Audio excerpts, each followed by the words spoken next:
प्रभुं प्राणनाथं विभुं विश्वनाथं जगन्नाथनाथं सदानन्दभाजम् भवभव्यभूतेश्वरं भूतनाथं शिवं शङ्करं शम्भुमीशानमीडे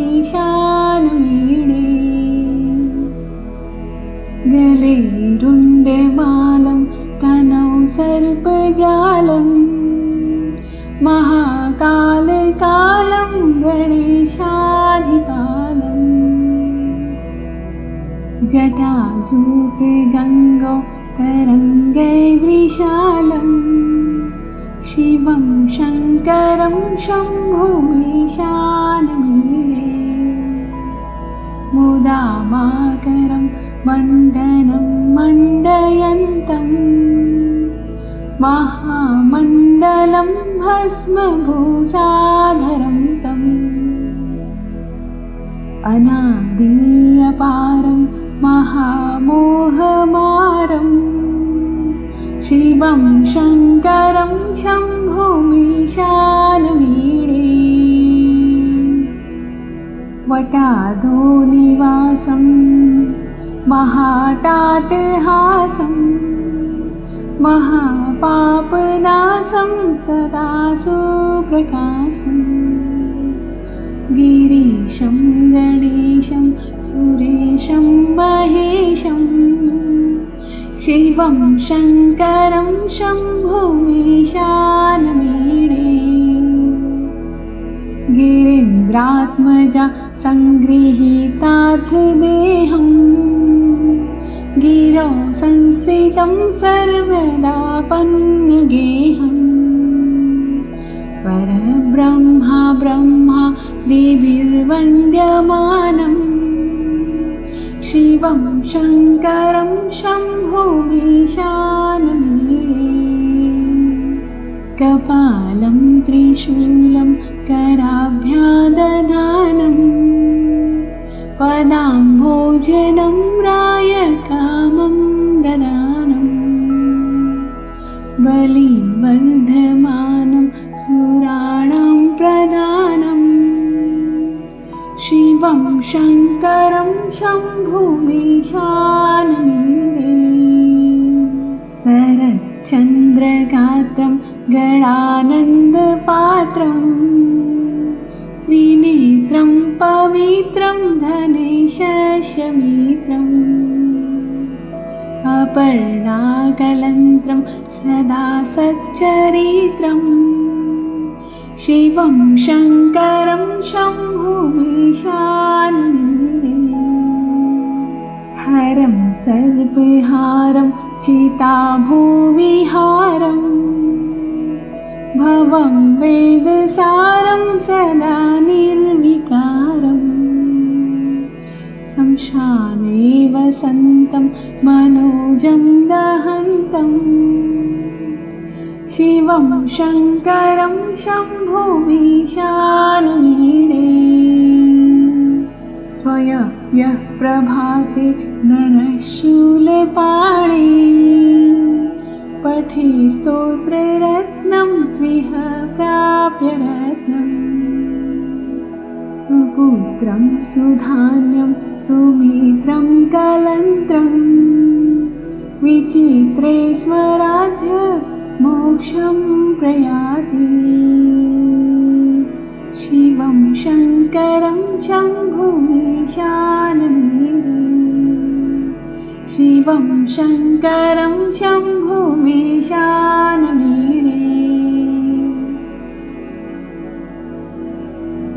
प्रभुं प्राणनाथं विभुं विश्वनाथं जगन्नाथनाथं सदानन्दभाजम्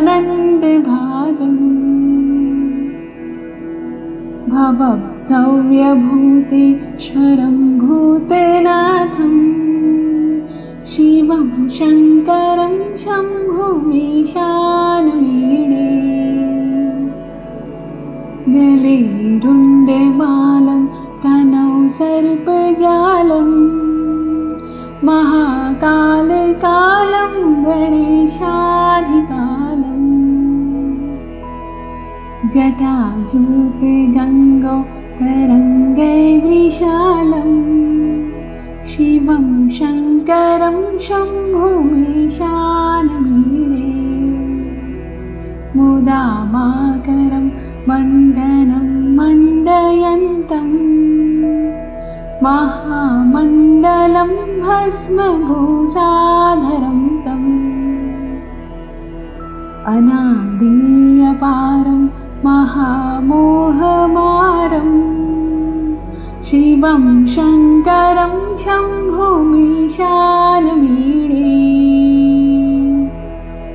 वटाधोनिवासं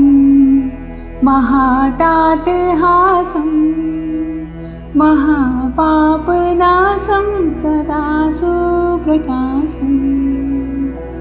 गिरीशं गणेशं सुरेशं महेशं शिवं शङ्करं शम्भुमीशानमीडे गिरीन्द्रात्मजा सङ्गृहीतार्थदेहम् गिरौ संस्थितं सर्वदा पन्यगेहम् परब्रह्मा ब्रह्मा देवीर्वन्द्यमानम् शिवं शङ्करं शम्भुमीशानमीडे कपालं त्रिशूलं कराभ्यादधानम् पदाम्भोजनं रायकामं ददानम् बलिवर्धमानं सुराणां प्रदानम् शिवं शङ्करं शम्भुमीशानमीडे शरच्चन्द्रगात्रं गणानन्दपात्रं त्रिनेत्रं पवित्रं धनेशस्य मित्रम् अपर्णाकलन्त्रं सदा सच्चरित्रम् शिवं शङ्करं शम्भुमीशानमीडे हरं सर्पहारं चिताभूविहारम् भवं वेदसारं सदा निर्विकारम् शमशाने वसन्तं मनोजं दहन्तम् शिवं शङ्करं शम्भुमीशानमीडे स्वयं यः प्रभाते नरशूलपाणे पठे स्तोत्ररत्नं त्विह प्राप्य रत्नम् सुपुत्रं सुधान्यं सुमित्रं कलन्त्रं विचित्रे स्मराध्य मोक्षं प्रयाति शिवं शङ्करं शम्भुमीशानमीडे शिवं शङ्करं शम्भुमीशानमीडे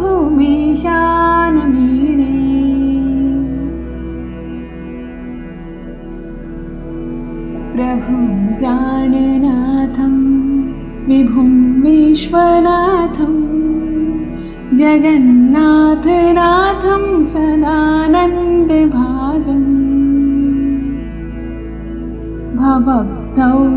भवभूतेश्वरं भूतनाथं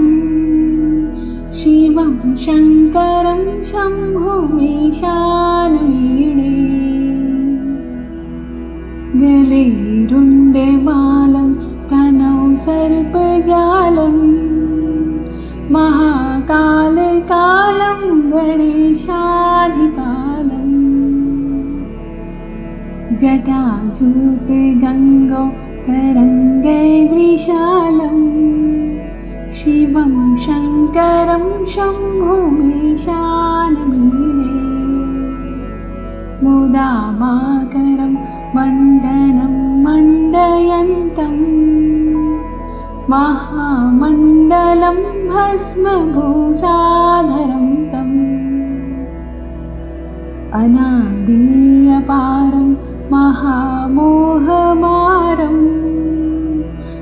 शिवं शङ्करं शम्भुमीशानमीडे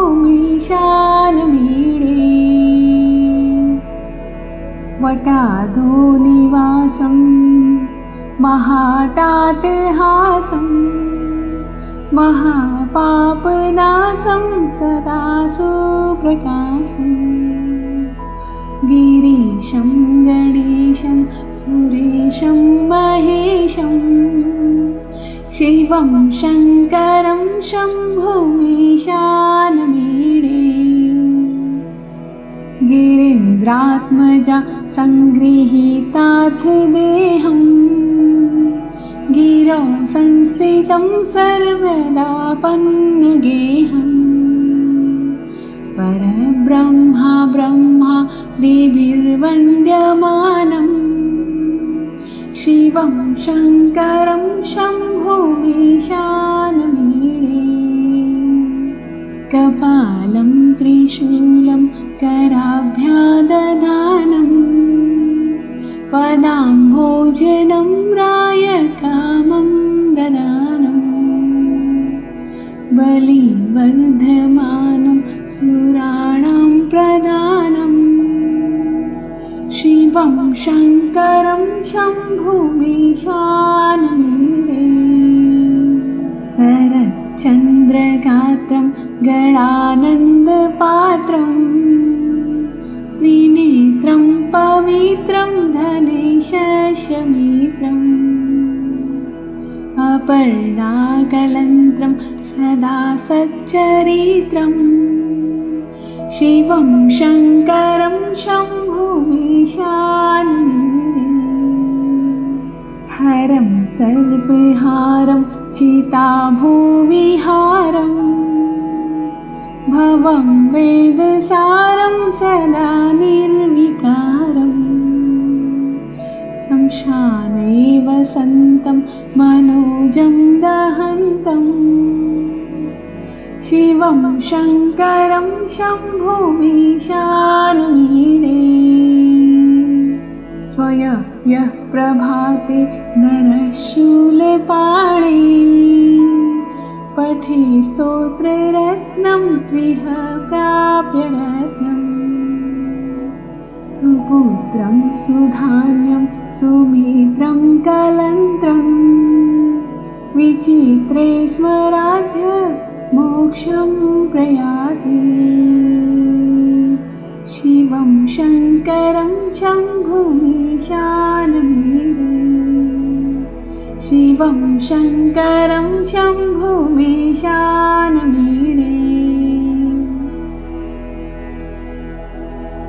प्रभुं प्राणनाथं विभुं विश्वनाथं जगन्नाथनाथं सदानन्दभाजम् भवभव्यभूतेश्वरं भूतनाथं शिवं शङ्करं शम्भुमीशानमीडे गले रुण्डमालं तनौ सर्पजालं महाकालकालं गणेशाधिपालम् जटाजूटगङ्गौ तरङ्गैर्विशालं शिवं शङ्करं शम्भुमीशानमीडे मुदामाकरं मण्डनं मण्डयन्तं महामण्डलं भस्मभूषाधरं तम् अनादिअपारं महामोहमारं शिवं शङ्करं शम्भुमीशानमीडे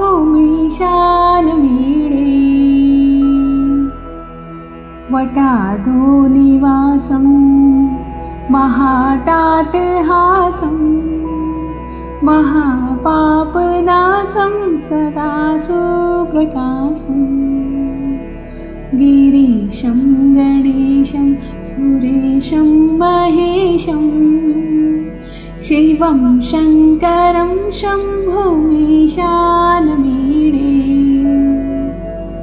गिरीन्द्र गिरीन्द्रात्मजा सङ्गृहीतार्थदेहम्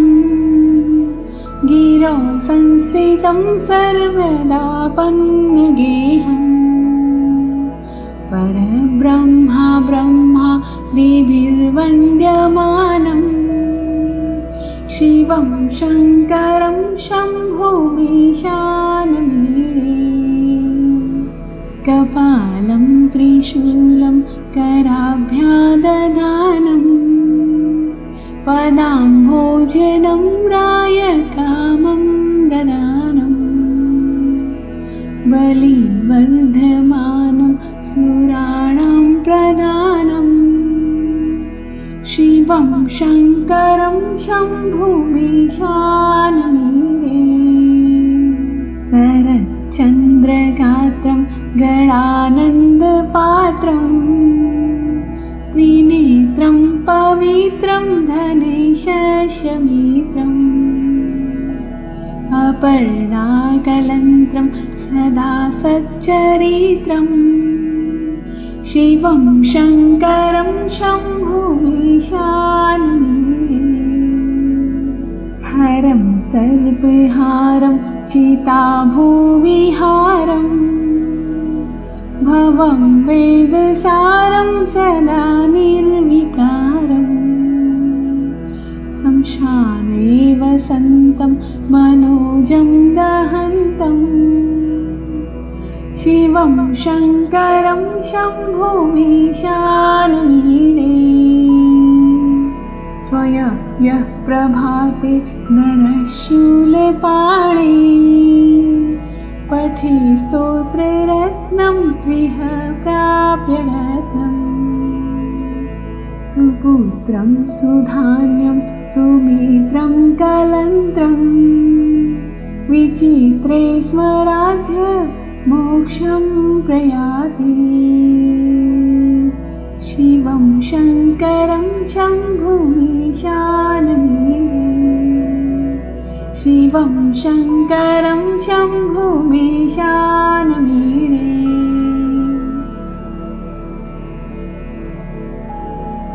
प्रभुं प्राणनाथं विभुं विश्वनाथं जगन्नाथनाथं सदानन्दभाजम् भवभक्तव्यभूतेश्वरं भूतनाथं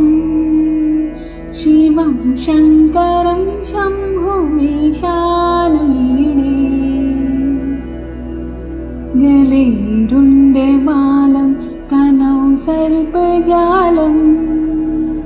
महाकालकालं गणेशाधिपालम् जटाजूटगङ्गौ तरङ्गैर्विशालम् शिवं शङ्करं शम्भुमीशानमीडे मुदामाकरं मण्डनं मण्डयन्तम् महामण्डलं भस्मभूषाधरं तम् अनादियपारं महामोहमारं शिवं शङ्करं शम्भुमीशानमीडे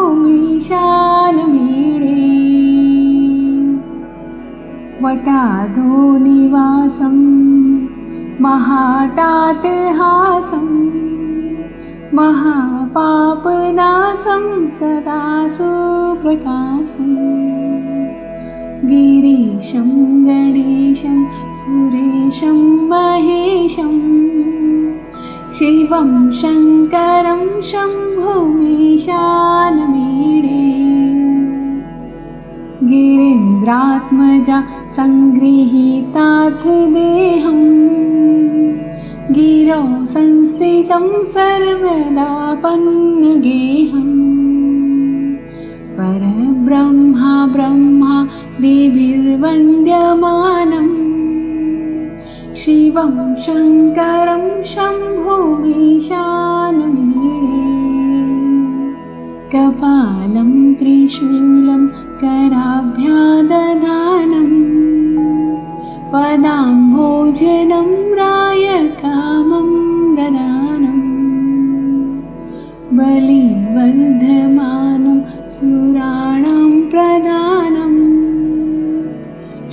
शिवं शङ्करं शम्भुमीशानमीडे शरच्चन्द्रगात्रं गणानन्दपात्रं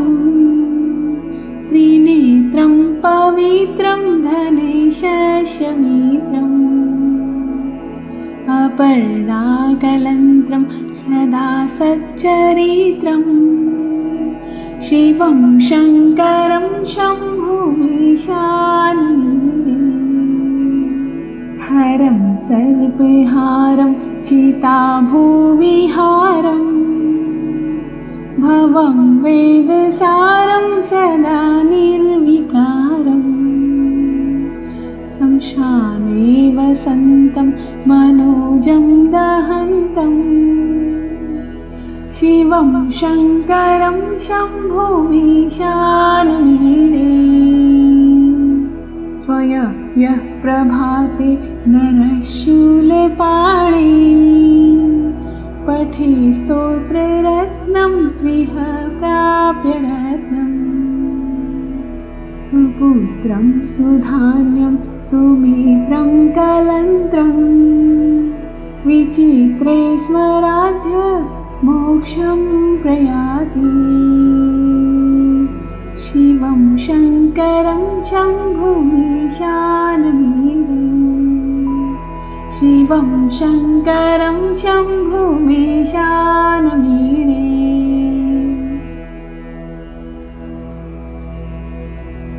प्रभुं प्राणनाथं विभुं विश्वनाथं जगन्नाथनाथं सदानन्दभाजम् भवभव्यभूतेश्वरं भूतनाथं शिवं शङ्करं शम्भुमीशानमीडे गले रुण्डमालं तनौ सर्पजालं महाकालकालं गणेशाधिपालम् जटाजूटगङ्गौ तरङ्गैर्विशालम् शिवं शङ्करं शम्भुमीशानमीडे मुदामाकरं मण्डनं मण्डयन्तम् महामण्डलं भस्मभूषाधरं तम्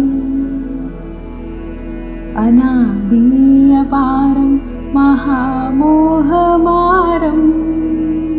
शिवं शङ्करं शम्भुमीशानमीडे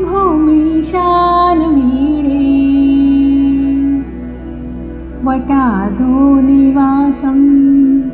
महाटाटहासं महापापनाशं सदा सुप्रकाशम् गिरीशं गणेशं सुरेशं महेशं शिवं शङ्करं शम्भुमीशानमीडे गिरीन्द्रात्मजा सङ्गृहीतार्थदेहम् गिरौ संस्थितं सर्वदा पन्नगेहम् परब्रह्मा ब्रह्मा देवीर्वन्द्यमानम् शिवं शङ्करं शम्भुमीशानमीडे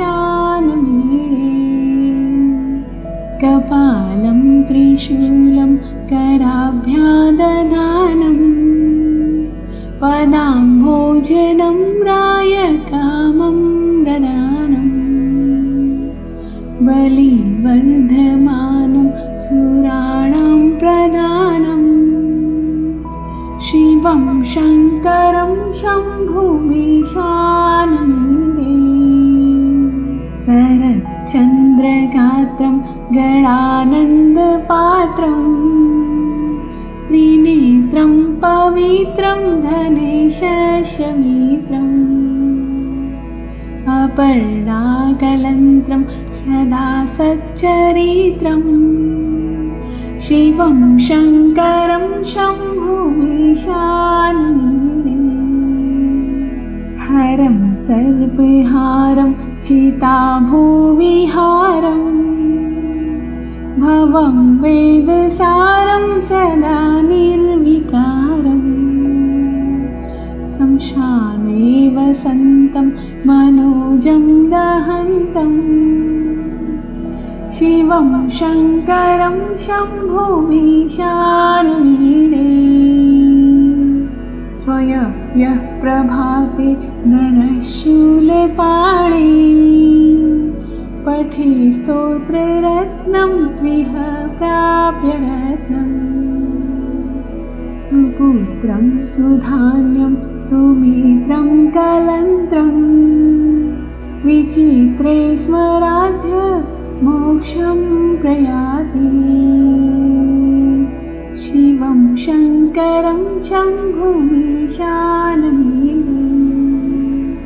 शिवं शङ्करं शम्भुमीशानमीडे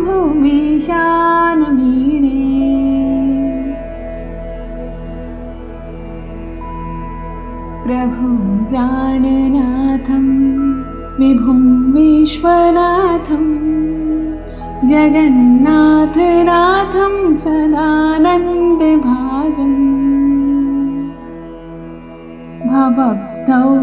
भवभव्यभूतेश्वरं भूतनाथं शिवं शङ्करं शम्भुमीशानमीडे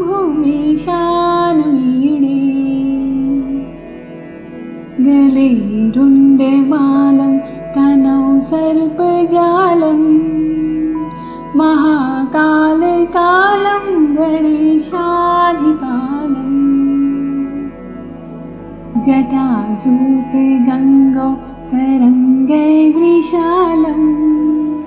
शिवं शङ्करं शम्भुमीशानमीडे मुदामाकरं मण्डनं मण्डयन्तम् महामण्डलं भस्मभूषाधरं तम् अनादिअपारं महामोहमारं शिवं शङ्करं शम्भुमीशानमीडे वटादोनिवासं महाटाटहासं महापापनाशं सदा सुप्रकाशम् गिरीशं गणेशं सुरेशं महेशं शिवं शङ्करं शम्भुमीशानमीडे गिरीन्द्रात्मजा सङ्गृहीतार्थदेहं गिरौ संस्थितं सर्वदा पन्नगेहम् परब्रह्मा ब्रह्मा